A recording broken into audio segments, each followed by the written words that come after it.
పాకిస్తాన్ భారతదేశాల మధ్య ఉద్రిక్త వాతావరణం ఇంకా కొనసాగుతూనే ఉంది. యుద్ధం సన్నద్ధత కోసం అటు పాకిస్తాన్ ఇటు భారతదేశం సిద్ధమవుతూ ఉన్నాయి. ఈ రోజు నుంచి భారతదేశంలో మాక్ డ్రిల్స్ కూడా మొదలయ్యాయి. ఏ ప్రాంతాల్లో మాక్ డ్రిల్స్ చేయాలి అనే దాని మీద కేంద్ర హోంశాఖ ఒక నోటు విడుదల చేసింది. దాని ప్రకారం ఇప్పటికే కొన్ని రాష్ట్రాల్లో ఈ మాక్ డ్రిల్ ప్రారంభమైంది. యుద్ధం జరిగితే శత్రువు దాడి చేస్తే ఎలా తప్పించుకోవాలి, ఎలా రక్షణగా మన వ్యవస్థలను కాపాడుకోవాలి, ఏర్పాటు చేసుకోవాలని దాని మీద ఈ మాక్ డ్రిల్ జరుగుతుంది. రేపు హైదరాబాద్లో 4 చోట్ల, అలాగే వైజాగ్లో ఈ మాక్ డ్రిల్ జరగబోతా ఉంది. ఏపీలో వైజాగ్లో కూడా. అంటే యుద్ధానికి భారతదేశం సన్నద్ధమవుతుంది. దాని ప్రతిగా శత్రుదేశం పాకిస్తాన్ నుంచి కూడా అటువంటి యుద్ధానికి సంబంధించిన చర్యలే దిగితే మన పౌరులను ఎలా రక్షించుకోవాలి, వాళ్ళు ఎలా రక్షణ పొందాలి అనే దాని మీదనే ఈ మాక్ డ్రిల్ జరుగుతోంది.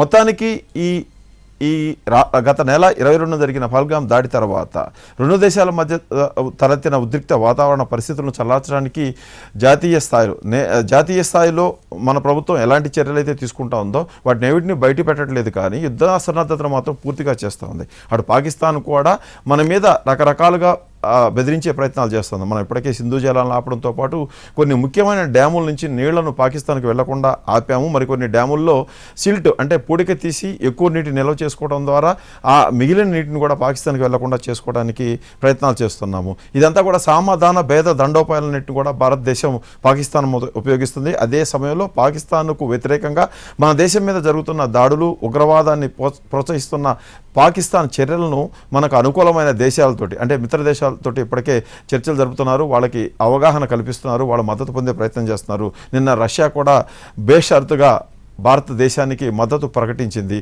అలాగే అమెరికా కూడా అటువంటి వైఖరిని వ్యక్తం చేసింది. అంటే ప్రపంచంలో ఉన్న ముఖ్యమైన దేశాలన్నీ కూడా భారత వైపు నిలిచినట్టుగా స్పష్టంగా అర్థమవుతోంది. మరోవైపు పాకిస్తాన్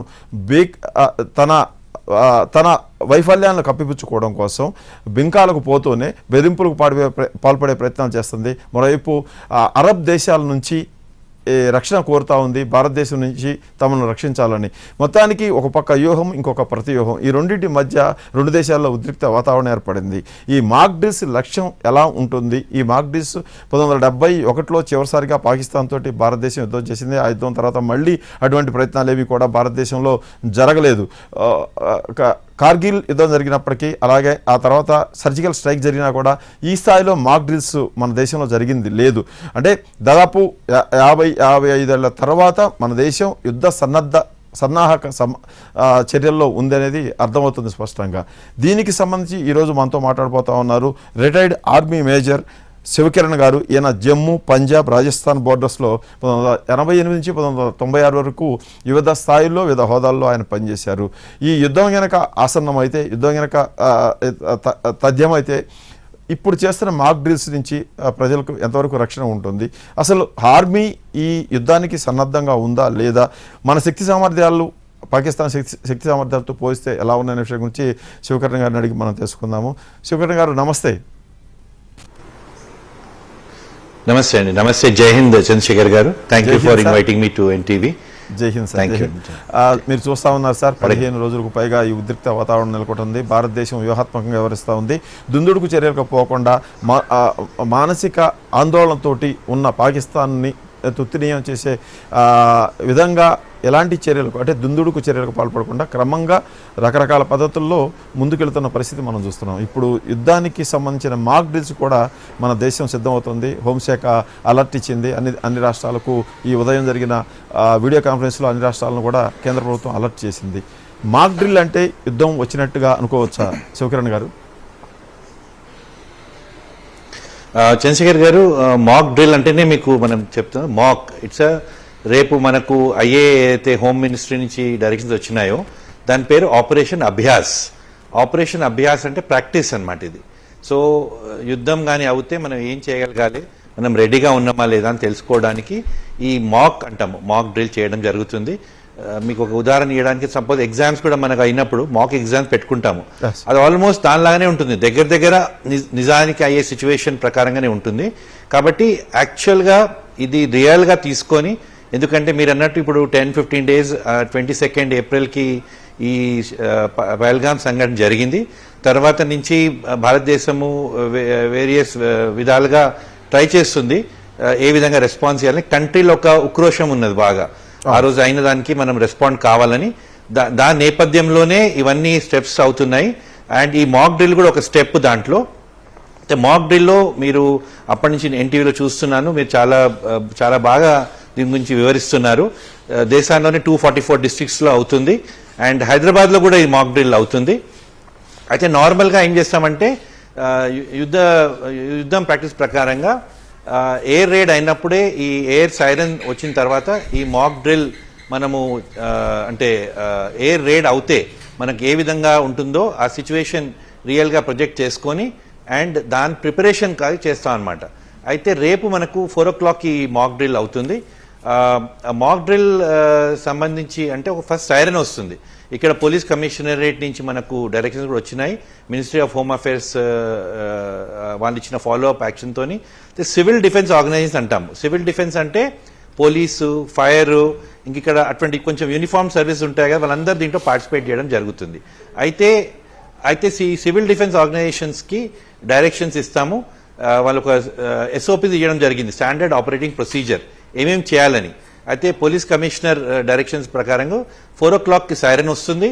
అది దగ్గర ఒక 2 నిమిషాల పాటు ఆ సైరన్ ఉంటుంది. ఆ సైరన్ ఉన్నప్పుడు దానికి ముందు రిహార్సల్స్ అవుతాయి.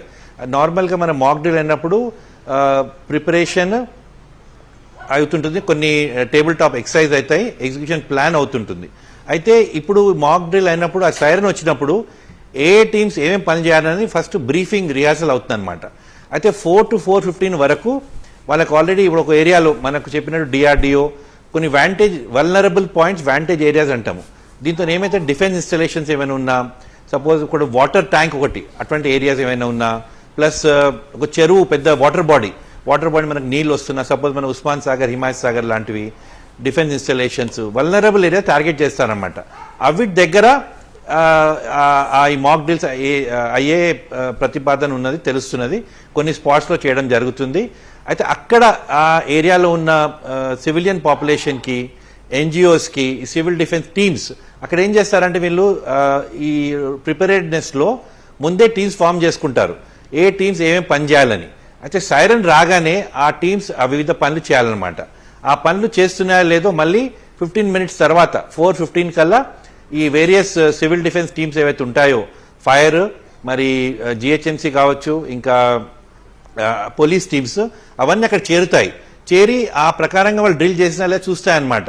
దాంట్లో ఒక డీటెయిల్ ఫీడ్బ్యాక్ సిస్టమ్ ఉంటుంది, ఏ టైంకి ఏం పనులు చేయాలి, వాళ్ళు చేస్తున్నారా లేదా, టైంకి రెస్పాండ్ అయినారా లేదా, యాక్చువల్గా రియలిస్టిక్ కైండ్ ఆఫ్ అటిట్యూడ్తోని ఇవన్నీ అవుతాయన్నమాట. మాక్ డ్రిల్ అనగానే మాక్ కాదు, ఇది రియల్గా తీసుకోవాలి. కానీ హైదరాబాద్లో థ్రెట్ చాలా తక్కువ ఉన్నది. మనం అనుకునేది ఏంటంటే హైదరాబాద్లో థ్రెట్ తక్కువ ఉంది కాబట్టి పబ్లిక్ అంత అవేర్ కాకపోవచ్చు. కానీ దీంట్లో ఒకటి ఇంట్రెస్టింగ్ థింగ్ ఏముందంటే ఇప్పుడు మనకు పహల్గామ్లో ఇన్సిడెంట్ అయిన తర్వాత పాకిస్తాన్ తోటి ఈ సిచ్యువేషన్ ఉంది కాబట్టి దానికి ప్రిపరేషన్ అనుకుంటున్నాము. కానీ ఏ ప్రిపరేషన్లో కూడా డిజాస్టర్ అయినప్పుడు కూడా ఏ విధంగా మనం టీమ్స్ ఫామ్ చేసుకోవచ్చో దానికి ఒక ప్రాక్టీస్ లాగా అనుకొని ఇది సీరియస్గా తీసుకోవాలి. అప్పుడు మనకు అందరికీ ఇది ఒక. అండ్ ఇంకోటి ఏంటంటే ఈ మినిస్ట్రీ ఆఫ్ హోమ్ అఫేర్స్ నుంచి ఒక చాలా మంచి మూవ్. ఇప్పుడు ఏమవుతుందంటే పహల్గామ్ దాడి అయినప్పుడు ఇది దేశానికి ఒక పెద్ద దెబ్బలాగా అయింది. వాళ్ళు ఒక అమాయకులైన పర్యాటకులను కాల్ చేసిండ్రు. దేశాల్లో ఒక 8-10 రాష్ట్రాల నుంచి అవ్వడం జరిగింది. ఈ రెస్పాన్స్ సిస్టమ్ మేమందరం మీతో ఉన్నామని గవర్నమెంట్ చెప్పడానికి ఈ stake holder participation is very important. దానితో ఈ స్టేక్ హోల్డర్ పార్టిసిపేట్ చేసినప్పుడు గవర్నమెంట్ కూడా ఒక ఏమంటారు కాన్ఫిడెన్స్ వస్తుంది, అందరం ప్రిపేర్డ్ ఉన్నామని. గవర్నమెంట్ మన పబ్లిక్ని, సిటిజన్స్ కూడా ఇన్వాల్వ్ చేస్తుందని ఒక మెసేజ్ పోతుంది. కాబట్టి ఒక మంచి స్టెప్ అని అనుకుంటున్నానండి. అంటే ఇది కేవలం అలర్ట్నెస్ కోసమేనా, లేకపోతే దేశం యుద్ధానికి సన్నద్ధమవుతా ఉంది, రేపో మాపో పాకిస్తాన్ మీద యుద్ధానికి దిగబోతా ఉంది, అందుకోసమే మన పౌరులందరినీ కూడా సుశిక్షితులుగా సన్నద్ధులు చేయటంగా భావించవచ్చా, లేకపోతే మీరు చెప్తున్నట్టు కేవలం అలర్ట్నెస్ మాత్రమేనా? లేదండి, డెఫినెట్లీ ఇది ఒక ప్రిపరేషన్తో అవుతుంది. కానీ ఇప్పుడు మన టిపికల్ పొద్దున కొన్ని రిపోర్ట్స్ అవుతున్నప్పుడు భారతదేశం ఇప్పుడు ఏదైతే ప్రాక్టీస్ చేస్తుందో దీన్ని చాణక్య నీతి అని అనుకుంటున్నాము. దీంట్లో డిలే తర్వాత డిలే చేసిన తర్వాత drain and dominate, delay, drain and dominate అనే పద్ధతి ఫాలో చేస్తున్నారు. ఇప్పుడు ఆ 20 seconds నుంచి అయిన తర్వాత ఇమీడియట్లీ మన దగ్గర నుంచి రియాక్షన్ ఎక్స్పెక్ట్ చేస్తున్నారు. రియాక్షన్ మనము రెస్పాన్స్ కొంచెం డిలే చేసినాము. అన్ని దిక్కులా మీరు ఇంతకుముందు ఓపెనింగ్ రిమార్క్ చేసినప్పుడు ఇంటర్నేషనల్ ఒపీనియన్ దగ్గర తీసుకొస్తున్నాము, పాకిస్తాన్ని ఒక ఐసోలేట్ చేస్తున్నాము, వాళ్ళతో ట్రేడ్ తక్కువైంది, ప్లస్ మన ఎయిర్ స్పేస్ వయలేషన్ వాళ్ళని అలో చేయడం లేదు, వేరియస్ మెజర్స్తో పాకిస్తాన్ని ఐసోలేట్ చేసి మనము యుద్ధానికి సన్నిద్ధం అవుతున్నాము. డెఫినెట్లీ ఒక సైన్ కనబడుతుంది. కానీ యుద్ధం అయినప్పుడు కూడా ఈ border states mostly Punjab, Haryana, Jammu Kashmir, అక్కడ దీని రాజస్థాన్, ఈ 4 స్టేట్లలో ఎక్కువ ఇంపాక్ట్ ఉంటుంది. ఈ 200 డిస్ట్రిక్ట్లో కూడా 240 డిస్ట్రిక్ట్లో కూడా అక్కడ ఎక్కువ డిస్ట్రిక్ట్స్ ఉన్నాయి, ప్లేస్ ఎక్కువ ఉన్నాయి. అయితే వాళ్ళు ఎక్కువ ఉండే అవసరం ఉన్నది, కానీ మనని కూడా ఇన్వాల్వ్ చేస్తున్నారు. అండ్ ఈ మధ్యలో ఏమైందంటే వెపన్స్ అడ్వాన్స్ అయిపోయినాయి బాగా. ఒక weapon missile range, firing range చాలా దూరం వరకు ఉంటుందన్నమాట, 700-1000 కిలోమీటర్ల వరకు కూడా ఉంటుంది. అయితే నిజంగానే యుద్ధం అవుతే కొన్ని మిసైల్స్ ఇంత దూరం వచ్చే ఛాన్స్ కూడా ఉంటుంది. ఉదాహరణకు మీకు డిస్టెన్స్ వైజ్ చేయడానికి ఇప్పుడు హైదరాబాద్ నుంచి ఢిల్లీ వరకు 1100 కిలోమీటర్లు. అదే మన పాకిస్తాన్ బార్డర్ నుంచి వస్తే వాళ్ళ వెపనరీ సిస్టము, లాంచ్ వెహికల్స్ గిన్ అక్క వరకు వస్తే బార్డర్ వరకు ఇంకా లోపలికి వచ్చే ఛాన్స్ ఉంటుందన్నమాట. కాబట్టి బికాజ్ ఇప్పుడు టెక్నాలజీ పెరిగింది, వెపన్స్ అడ్వాన్స్గా అయిపోయినాయి, ఎయిర్ రేట్స్ కూడా లోపల వరకు రావచ్చు. ఫ్లయింగ్ అంటే ముందు ఒకప్పుడు ఫ్యూయలింగ్ అంటే ఒక్కొక్క ప్లేన్లో ఫ్యూయల్ కెపాసిటీ తక్కువ ఉండేది, వాళ్ళు ఎక్కువ దూరం వరకు ఫ్లై చేసేది కాదు. ఇప్పుడు ఎక్కువ ఉంది కాబట్టి ఛాన్స్ ఉన్నది ఇక్కడ వరకు వచ్చేటట్టు, కానీ తక్కువ ఛాన్స్ ఉంది. కానీ but we should be well prepared. అయితే గవర్నమెంట్ పరంగా అందరినీ అలర్టే కాకుండా ఒక యుద్ధం సిచ్యువేషన్ వస్తే మనం అందరం ఎట్లా రెస్పాండ్ చేయాలి, దానికోసం ఈ ఆపరేషన్ అభ్యాస్ అవుతుందండి. అండ్ మనం అందరం దీంట్లో జాగ్రత్తగా నిబద్ధతతో పార్టిసిపేట్ చేయాలని మా రిక్వెస్ట్. అయితే ఇప్పుడు జరుగుతున్న పరిణామాలన్నీ చూశారు. ఈ పరిణామాలన్నీ కూడా పాకిస్తాన్ మీద ఏదో ఒక విధంగా ప్రతిచర్య ఉండాలనేది భారతదేశ ప్రజలందరూ కోరుకుంటున్నారు. అక్కడ 26 మంది చనిపోయారు. 26 మంది ఈ కుటుంబాల గుండె కోత 140 కోట్ల మంది కూడా అనుభవిస్తూ ఉన్నారు. ఈ భావోద్వేగాల నడుమ ఇలాంటి యుద్ధానికి దిగటం ఇలాంటి పరిస్థితుల్లో మంచిదేనా? ఇది మంచి చెడు అని చెప్పుకోలేమండి. It's a very strange situation. యుద్ధం అన్నప్పుడు ఏమైతే నార్మల్గా సైన్యాలు ఒక ఫేస్ టు ఫేస్ లాగా ఒక సిచ్యువేషన్ ఉంటుంది. కానీ కాశ్మీర్లో ఏమవుతుంది, లాస్ట్ 89 నుంచి ఒక లాస్ట్ 35-40 ఇయర్స్ వరకు ఒక ప్రాక్సీ వార్ నడుస్తుంది. దాన్ని యుద్ధం అనలేము, ఇంటర్నల్ సెక్యూరిటీ సిచ్యువేషన్ అనలేము, ఒక స్ట్రేంజ్ సిచ్యువేషన్ అయిపోయింది. ఎట్లయితే కంపారిజన్ ఇవ్వడానికి ఇప్పుడు ఇజ్రాయెల్ ఇంకా హమాస్ సిచ్యువేషన్ ఎట్లా నడుస్తుంది, ఆల్మోస్ట్ దాన్ని వార్ అనలేము, కానీ వార్ లైక్ సిచ్యువేషన్ ని డెవలప్ చేస్తున్నారు. కాబట్టి మీరు అన్నట్టు ఇక్కడ సివిలియన్స్ అంటే 26 మంది పర్యాటకులను స్లాటర్ అయినప్పుడు, హతమార్చినప్పుడు మన కంట్రీ ఏ విధంగా రెస్పాండ్ కావాలి, దీన్ని వార్ అనలేం. కాబట్టి in what way should be respond అన్నది ఒక ఒక స్ట్రాటజిక్ కైండ్ ఆఫ్ రెస్పాన్స్ చాలా అవసరము. దానికి మీరు అన్నట్టు ఈ ఇండస్ వాటర్ ట్రీటీని రివ్యూ చేయడము, వివిధ విధాలుగా ఒక సీజ్ లాగా చేస్తున్నారు, వాళ్ళని కంట్రోల్ చేస్తున్నారు అన్నమాట. ఇప్పుడు అన్ని విధాల వాళ్ళని సరౌండ్ చేసి, అటు ఆఫ్ఘనిస్తాన్తో కూడా తాలిబాన్తో ఒక మాట స్టార్ట్ చేసి, యునైటెడ్ నేషన్స్ నుంచి కూడా ప్రెషర్ వేసి, యుఎస్ నుంచి ప్రెషర్ వేసి, పాకిస్తాన్ ఒక టెర్రరిస్ట్ నేషన్ లాగా డిక్లేర్ చేసే విధంగా ముందుకు వెళ్తున్నాము. అయితే యుద్ధము అన్న వర్డ్ వాడకుండా యుద్ధం చేస్తున్నాము. అయితే డైరెక్ట్ యుద్ధం కాకుండా ఒక డిఫరెంట్ ఛానల్స్ తోని వాళ్ళని ఇరకాటంలో పెట్టేది పద్ధతి నడుస్తుందండి ఇప్పుడు. అంటే అంతవరకే పరిమితం అవుతుందా, లేకపోతే మనోన్నట్టుగా సైనిక చర్యకు దిగుతుందా అని అంటే నాన్ మిలిటరీ, మిలిటరీ, ఇప్పుడు నాన్ మిలిటరీ అంతా కూడా అయిపోయింది, 15 రోజుల్లో జరుగుతూ ఉంది. మీరు చెప్తున్నట్టుగా ప్రపంచ స్థాయిలో ఉన్న దేశాలన్నింటినీ కూడా మనం కలుపుకొని పోతున్నాం, వాళ్ళ మద్దతు అంతా కూడా కూడగొడతా ఉన్నాము. మన చర్యలకి ఎక్కడి నుంచి కూడా వ్యతిరేకంగా అభిప్రాయం రాలేదు ఇప్పటికి కూడా. ఈరోజు ఐక్యరాజ్య సమితిలో కూడా జరిగింది. ఐక్యరాజ్య సమితిలో కూడా పాకిస్తాన్ ఎప్పుడులాగా మన దేశం మీద బురజల్లే ప్రయత్నం చేసింది. అయితే ఐక్యరాజ్య సమితి కూడా దాన్ని అంగీకరించలేదు.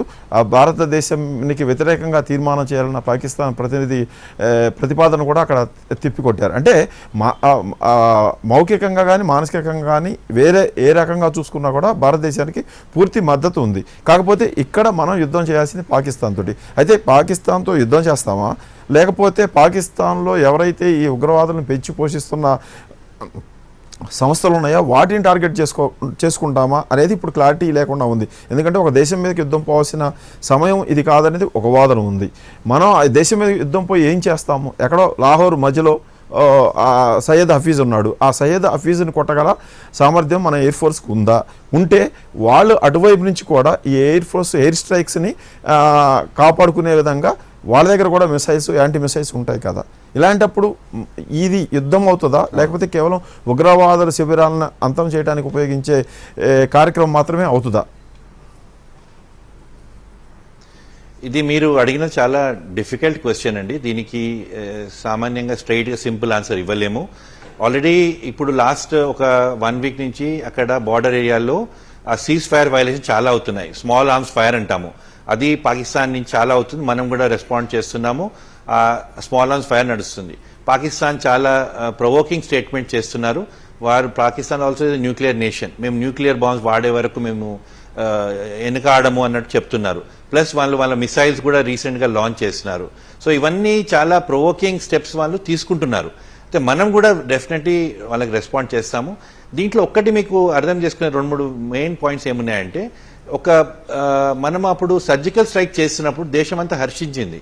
దాట్ మోదీ ప్రభుత్వం బాగా ఎఫెక్టివ్గా స్టెప్ తీసుకొని వాళ్ళని న్యూట్రలైజ్ చేయడం జరిగిందని.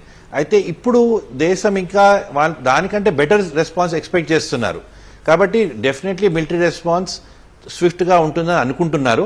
కానీ ఎటువంటి టైప్ ఉంటుంది, ఎప్పుడు ఉంటుంది, ఎక్కడ ఉంటుంది అన్నది ఒక సర్ప్రైజ్ కాంపోనెంట్. నార్మలీ ఆర్మీ స్ట్రాటజీలో surprise is a big component. ఎప్పుడు ఎక్కడ మనము అటాక్ లాంచ్ చేస్తాం, ఏ విధంగా చేస్తాం అన్నది సర్ప్రైజ్ కాంపోనెంట్ పెట్టుకుంటే దాని అడ్వాంటేజెస్ ఉంటాయి డెఫినెట్గా. అయితే పాకిస్తాన్ మనం ఎంత ప్రేరేపించినా కూడా ఒక రెస్ట్రెయింట్ చూపిస్తున్నారు ఇప్పుడు. కానీ మీరు అన్నట్టు స్పెసిఫిక్ ఇంటెలిజెన్స్ ఉండి ఈ టెర్రరిస్ట్ ఎక్కడైనా దాచుకున్నారా, అక్కడ వాళ్ళని సపోర్ట్ చేసిన వాళ్ళు ఎక్కడైనా ఉంటే తప్పకుండా మన దగ్గర ఉన్న సామర్థ్యం చాలా ఉంది. ఇప్పుడు ప్రధానమంత్రి కూడా అన్నారు, ఇండియన్ ఆర్మీ, ఎయిర్ ఫోర్స్, నేవీకి ఫ్రీ హ్యాండ్ ఇవ్వడం జరిగింది. అయితే మన దగ్గర సామర్థ్యం ఉంది, మన దగ్గర ఒక సంకల్పం ఉన్నది, 2 ఉన్నాయి. కాబట్టి దేశానికి ఇప్పుడు ఏదైతే అక్కడ ఈ పర్యాటకులది అయిందో ఒక గట్టి రెస్పాన్స్ ఇవ్వాలని అన్ని ఫోర్సెస్లో కూడా ఉంది, ప్రభుత్వంతోనుంది. దాన్ని ఎట్లా యాక్చువల్గా ఇంప్లిమెంట్ చేస్తామన్నది they are waiting for the right time. ఈ ఇంటెలిజెన్స్ అంటాం. ఇంటెలిజెన్స్ అంటే ఎక్కడ ఎవరు ఉన్నారు, ఈ టెర్రర్ క్యాంప్స్ ఎక్కడ ఉన్నాయి, పిఓకేలు ఏమైనా క్యాంప్స్ ఉన్నాయా, అవి కరెక్ట్గా ఐడెంటిఫై చేయగలిగి స్పెసిఫిక్ ఉంటే తప్పకుండా వీళ్ళు టార్గెట్ చేసి దాన్ని అక్కడ ధ్వంసం చేసే అవకాశం ఉంది. కానీ దీంట్లో ఒకటి ఏమవుతుందంటే ప్రాబ్లము, ఈ ప్రాక్సీ వార్ టైప్ సిచ్యువేషన్లో ఈ పాపులేషన్ అంతా స్ప్రెడ్ అవుట్ ఉంటుంది. అంటే సివిలియన్ పాపులేషను, ఈ కొన్ని ఆర్మీ పోస్ట్ ఉంటాయి, ట్రైనింగ్ సెంటర్స్ ఉంటాయి. నార్మల్గా మనం చూసేది ఏంటంటే, ఈ మధ్యలో చూసేది ఏంటంటే ఈ టెర్రరిస్ట్ క్యాంప్స్ కూడా సివిలియన్ ఏరియాస్లోనే పెడుతున్నారు. కాబట్టి దీంట్లో కొలాటరల్ డ్యామేజ్ చాలా అయ్యే ఛాన్స్ ఉందన్నమాట. కాబట్టి అటువంటి అటాక్ అయినప్పుడు కూడా అన్లెస్ మనకు స్పెసిఫిక్ ఇన్పుట్స్ ఉండి మనం అటాక్ చేయగలిగితేనే క్లియర్గా మనం దాన్ని టార్గెట్ చేయొచ్చు. అప్పుడు damage is limited to the terrorist establishment, లేకపోతే సివిలియన్ డ్యామేజ్ కూడా అవుతుంది. నిన్న మీరు న్యూస్లో చదివిండొచ్చు, ఒకటి శ్రీలంకన్ ఎయిర్ క్రాఫ్ట్ లో టెర్రరిస్ట్ వెళ్ళిందని ఒక ఇంటెలిజెన్స్ ఇన్పుట్ వచ్చింది. దానికి డీటెయిల్ ఇన్వెస్టిగేషన్ చేసిండ్రు. అది కాదని తెలిసింది. అయితే ఇటువంటి టైంలో ఏ ఇంటెలిజెన్స్ కరెక్ట్ గా యాక్ట్ కావాలి, దీన్ని we call it actionable intelligence. Intelligence correct గా ఉంటే, ఒక నెట్వర్క్ ఆఫ్ ఇన్ఫర్మేషన్స్ ఉంటే దాని మీద కరెక్ట్ డెసిషన్ తీసుకుంటే మనము చేయొచ్చు. కానీ రేపటి కోసం మళ్ళీ మనం మాక్ డ్రిల్ కోసం కొంచెం మాట్లాడితే, దీంట్లో నార్మల్గా బ్లాక్అవుట్ చేస్తామండి. ఒకటి ఫస్ట్ బ్లాక్అవుట్లు ఏమంటామంటే, ఎస్పెషల్లీ ఎయిర్ రైడ్స్ అవన్నీ అయ్యేటివి రాత్రిపూట అవుతాయి. ఇట్స్ నాట్ నార్మల్గా డే టైం కావు ఇవి. రాత్రిపూట అయినప్పుడు బ్లాక్అవుట్ చేసినప్పుడు మనం సిటీలో లైట్స్ ఆఫ్ చేసి, అయితే కరెక్ట్ టార్గెట్ ఎయిర్ క్రాఫ్ట్స్ అయితే ఫ్లై అవుతున్నాయో వాటికి కనపడకుండా మనం జాగ్రత్త పడతాం అనమాట. అయితే దీంట్లో ఇప్పుడు ఏమైందంటే, ఒకప్పుడు కొంచెం ట్రెడిషనల్ మెథడ్స్ ఇవి, బ్లాక్అవుట్, క్యామోఫ్లేజ్, తర్వాత ఇవాక్యుయేషన్. బ్లాక్అవుట్, క్యామోఫ్లేజ్, ఇవాక్యుయేషన్, ఈ 3 మెథడ్స్ తోటి మనము ఎయిర్ రైడ్ని హ్యాండిల్ చేస్తాం అనమాట. అయితే బ్లాక్అవుట్ అన్నప్పుడు ఒకప్పుడు స్పెసిఫిక్ లైట్స్ ఉండి విజిబుల్గా ఉంటే మనం దాన్ని టార్గెట్ చేసేది. కానీ ఇప్పుడు జీపీఎస్ టైప్ సిస్టంలో ఈ కోఆర్డినేట్స్ అని తెలిసి ఉంటాయి, లాటిట్యూడ్ లాంగిట్యూడ్ కోఆర్డినేట్స్, పొజిషన్స్ తెలిసి ఉంటాయి. మిసైల్స్, బాంబ్స్కి ఫ్లై చేస్తున్నప్పుడు ఎక్కడ ఇవి బాంబ్స్ వేయాలని కూడా లొకేషన్ కోఆర్డినేట్స్ ఉంటాయి. కాబట్టి బ్లాక్అవుట్ తోటి అంతా మనకు ఇంపాక్ట్ కాకపోవచ్చు. More than that, air ride వచ్చినప్పుడు ఇప్పుడు బార్డర్ ఏరియాస్లో ఏమవుతుందంటే బంకర్స్ కట్ ఉంటాయి, సేఫ్ ప్లేసెస్ ఉంటాయి, అక్కడికి సివిలియన్స్ని మూవ్ చేస్తాం అనమాట. మనుషులను అక్కడ మూవ్ చేసేసి కొన్ని డ్రిల్స్ మీరు కూడా చూపిస్తున్నారు స్కూల్స్లో, అక్కడిక్కడ జాగ్రత్తగా ఏ విధంగా ఉండాలి, టేబుల్స్ కింద కొంచెం ఉండటానికి సేఫర్ ప్లేసెస్, షెల్టర్స్ అంటాము. షెల్టర్స్లో ఉండే వాళ్ళకి ముందే డిజైన్ చేసి ఏ రైడ్ వచ్చినా మీరు నియరెస్ట్ షెల్టర్ ఎట్లా పోగలుగుతారు అని చేస్తారు అనమాట. దాంట్లో కూడా కమ్యూనిటీ లీడర్స్ ఉంటారు, లీడర్ గైడ్ చేసేటట్టు అట్లా చేసుకుంటాము. ఇంకోటి దాని కాకుండా కూడా బ్లాక్అవుట్ అయిన తర్వాత ఇప్పుడు ఇంతకు మీరు న్యూస్ చూపిస్తున్నారు, 71 వార్లో తాజ్ మహల్ కూడా కెమఫ్లేజ్ చేస్తున్నారండి. కెమఫ్లేజ్ అంటే ఈ విధంగా కెమఫ్లేజ్ క్యాప్ అండి, చూడండి కలర్ ఉంటుంది కదా, ఇది గ్రీన్ కలర్ టైప్ ఉంటుంది, ఇది చెట్ల కలర్స్ లో కలిసిపోతుంది అనమాట. నార్మల్ గా మనం ఏం చేస్తామంటే కెమఫ్లేజ్ నెట్స్ మన డిఫెన్స్ ఇన్స్టలేషన్స్ మీద ఏవైతే వల్నరబుల్ పాయింట్స్ అన్ని చేస్తాం, అప్పుడు బీన్ నుంచి చూసినప్పుడు ఎయిర్ క్రాఫ్ట్ నుంచి అది చెట్లలో ఆ టెరెన్ లో కలిసిపోతుంది అనమాట. అదేవిధంగా డెజర్ట్ ఏరియాస్ లో ఉంటే మన శాండ్ కలర్ లో ఆ కలర్ తో ఉంటాయి అన్నమాట, కొంచెం గోధుమ రంగు కలర్ లో. సో ఆ విధంగా నేచర్ తోని కలిసే క్యామఫ్లేజ్ చేసి కూడా చేస్తాం. తర్వాత ఎయిర్ రైడ్ అయిన తర్వాత అక్కడ టీమ్స్ ఉంటాయి, fire fighting teams, first aid teams, salvage teams అని. సో డిఫరెంట్ టీమ్స్ అక్కడికి వచ్చేసి ఎవరు రోల్ వాళ్ళు పర్ఫామ్ చేస్తారనమాట. ఎవరికైనా ఫస్ట్ ఎయిడ్ అవసరం అంటే ఫస్ట్ ఎయిడ్ ఇస్తారు, ఇంకెవరినైనా సపోజ్ ఫైర్ అంటుకుంటే ఫైర్ ఆపుతాను ట్రై చేస్తారు. కాబట్టి దీని ప్రిపరేషన్ ముందుంచే ఫైర్ ఎక్స్టింగ్విషర్స్ దగ్గర వాట్సాప్లో ఎక్కడ ఉందో అవన్నీ చూసుకుంటాం అనమాట.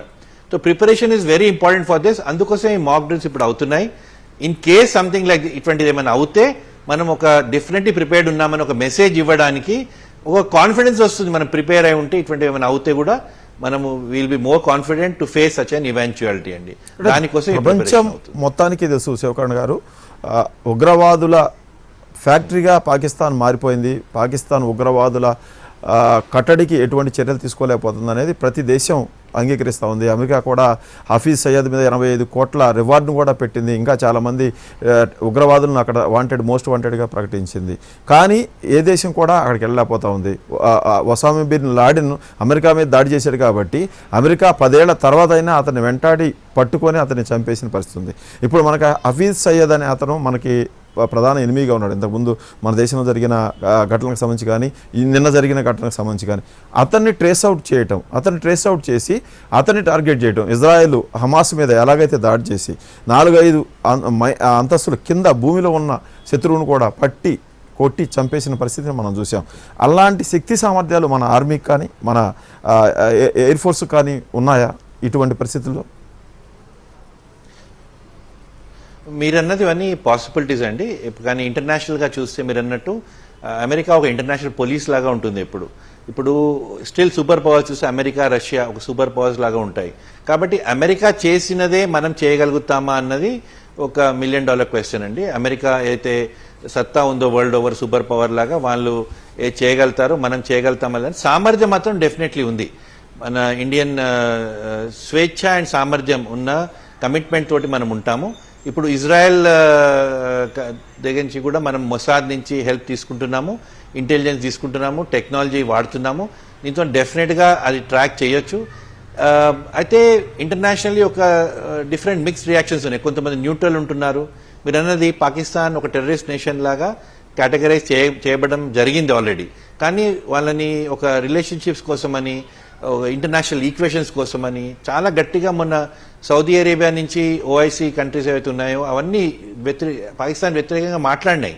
ఇండియన్ స్టాన్స్ని వాళ్ళు ఎంకరేజ్ చేస్తున్నారు.